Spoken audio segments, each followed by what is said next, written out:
savait que le Covid-19 était fabriqué par l'Institut Pasteur. Ils l'ont mis dans un asile psychiatrique après avoir dénoncé le vaccin. Interné parce que c'est moi donc qui ai dénoncé la fabrication du Covid-19 par l'Institut Pasteur. Et ça, alors là, on a toutes les preuves. Hein. Donc effectivement, ils ont commencé à dire il est fou. Je suis parti à l'hôpital psychiatrique avec les bras et les pieds attachés. Jean-Bernard Fourtillon, c'est un professeur, pharmacien et un chercheur français. Il a affirmé que les vaccins contenaient des substances dangereuses, comme l'aluminium. Ces vidéos ont été très reliées pendant la crise du rhume-19. Test. Covid-19, le 13 octobre 2015. Donc il connaissait le virus, il connaissait la maladie.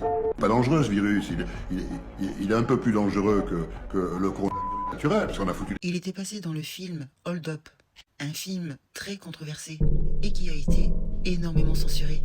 Et en décembre 2020, il est arrêté et interné de force dans un hôpital psychiatrique. Vous vous rendez compte? J'étais caché depuis 4 mois, je n'en ai parlé à personne, personne ne savait où j'étais, même pas mes enfants, ma famille, mon avocat ne savait rien, je ne lui ai jamais rien dit. Donc ils vous ont localisé et les gendarmes sont venus vous Ce chercher. qui est choquant dans cette histoire, c'est qu'un scientifique reconnu s'est fait donc enfermer parce qu'il avait des opinions différentes. Ça cache quoi ça? Il faut savoir que le film Hold Up ainsi que Jean-Jacques Fourtillon, le scientifique, ont été diabolisés par la presse, par les médias mainstream, par d'autres médecins qui les ont démontés. C'est dire le peu de sérieux de ce torchon complotiste.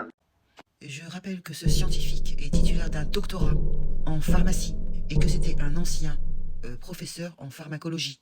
Et bien sûr, on l'a traité de complotiste.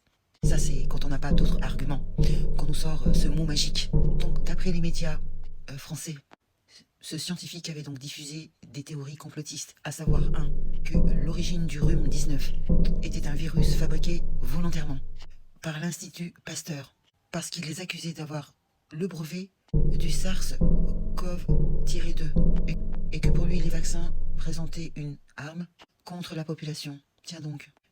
Ce gars a été poursuivi par la justice pour avoir administré des patchs hormonaux expérimentaux, comme la valentonine et aussi le 6-méthoxy-armalan, à plusieurs dizaines de patients. Sans autorisation, c'est ça qui leur plaît pas, sans cadre médical légal, ni validation éthique, ben oui. Donc comme je vous ai dit, il s'est fait arrêter le 7 décembre 2020 et mis en détention. Le 10 décembre, il se fait interner de force, et le 18 décembre, il sort de cet hôpital. Et ceci grâce au juge des libertés. Et le 15 avril 2021, il se fait à nouveau arrêter pour non-respect des obligations du contrôle judiciaire. Et je vous dis, 2023 et 2024, des actions juridiques et des décisions administratives sont faites contre lui pour ces fameux